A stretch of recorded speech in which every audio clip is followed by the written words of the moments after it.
session, we are going to study about antihypertensive drugs. So our table of contents include, first of all, we'll study about hypertension. What is hypertension? And then what are the risk factors of hypertension? What are the causes? And then we are going to study about the treatment of hypertension. So for that purpose, we are going to focus mostly on the pharmacological treatment of hypertension. We are going to study about the antihypertensive drugs, their classification, and then their mechanism of action. So, what is hypertension? Hypertension can be defined as elevated blood pressure exceeding 140 over 90 millimeters of mercury, and it is a very common cardiovascular condition. So, it can be defined as an elevated systolic and diastolic blood pressure. A systolic blood pressure that is exceeding over 140 millimeters of mercury, and a diastolic blood pressure exceeding over 90 millimeters of mercury, whereas the normal blood pressure it lies within a range of 120 millimeters of mercury over 80 millimeters of mercury, and it is a very common cardiovascular condition, and this hypertension can lead to many other abnormalities and complications. Now, what are the risk factors for hypertension? So there are various modifiable and non-modifiable risk factors for hypertension. Some of the modifiable risk factors include obesity, a high BMI, sodium intake, a diet that is containing more than 5 grams of sodium, a diet that is too much rich in caffeine, alcohol consumption, smoking, and stress. Apart from that, there are some of the unmodifiable risk factors like advancing age and genetics. So basically, hypertension run in families. So there are two types of hypertension, essential and secondary. Essential is also referred to as primary, and it is a disorder of unknown origin that is affecting the blood pressure regulating mechanism. Mainly it is going to affect the body's natural blood pressure regulating mechanism, whereas secondary may be due to some other underlying cause, some other disease that is causing hypertension. So blood pressure is determined by two main factors, the cardiac output and the total peripheral vascular resistance. Now, the treatment of hypertension. So, hypertension can be treated through non-pharmacological approach, and a pharmacological approach can be used for the treatment of hypertension.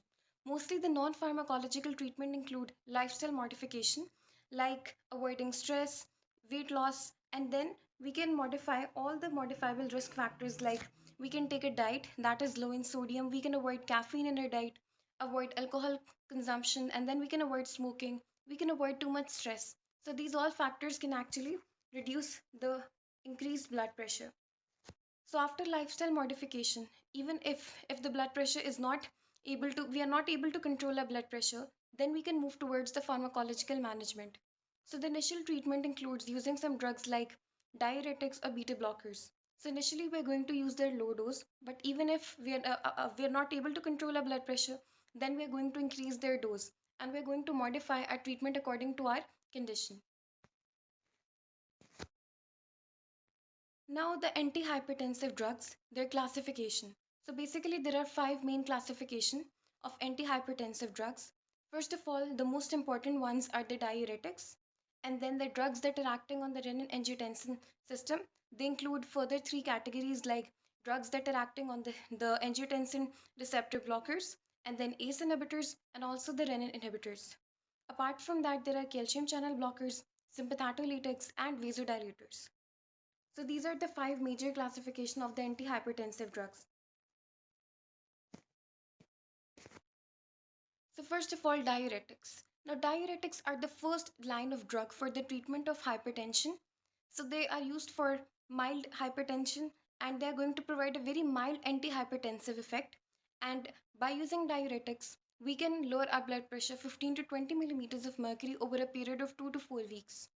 So, what is their mechanism of action? They're going to increase the urinary excretion of water and electrolytes. So, basically, and apart from that, they're also going to lower the body sodium level, and they're going to reduce the peripheral vascular resistance.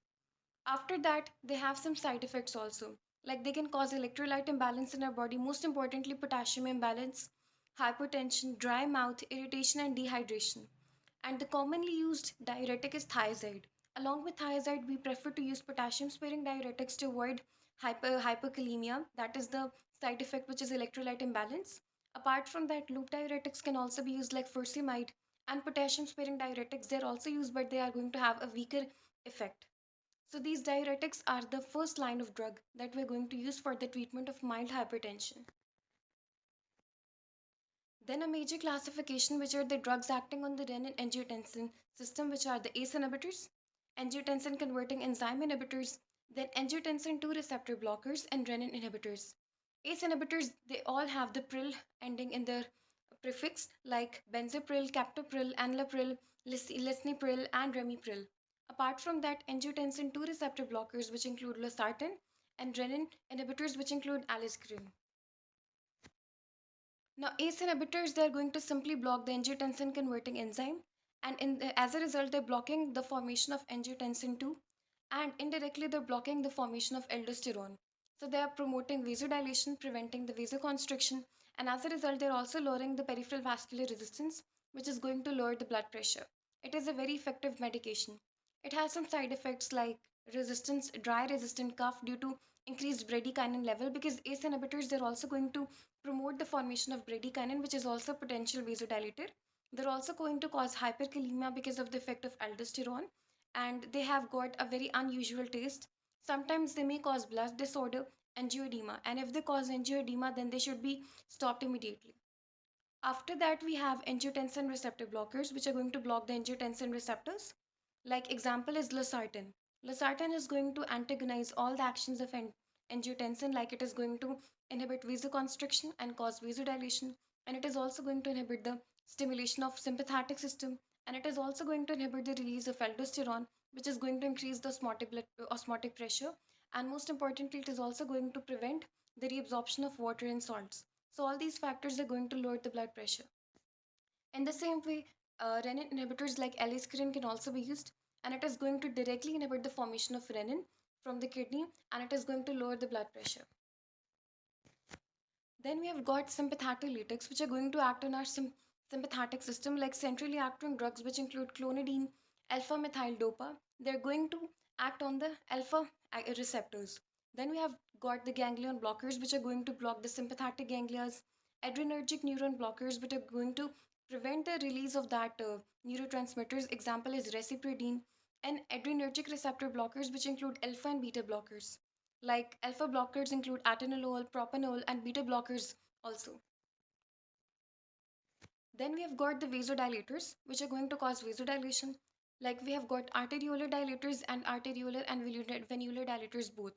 Arteriolar dilators include hydralazine, minoxidil, and arteriolar and venular dilators both include sodium nitric oxide, which is going to dilate the arteries, as well as it is going to dilate the veins, and it is going to lower the blood pressure. Then we have got the calcium channel blockers like verapamil, diltiazem, and nifedipine. Then we have got a treatment approach. Like for very mild form of hypertension, we are going to use thiazide diuretics, or we can use beta blockers. And in case of a moderate kind of hypertension, we can use diuretics along with sympathetolytics. In case of emergency, sodium nitroprusside is the drug of choice. And for severe kind of hypertension, we are going to use diuretics or beta blockers combined, or we're just going to use vasodilators. So that was all from my side. Thank you so much.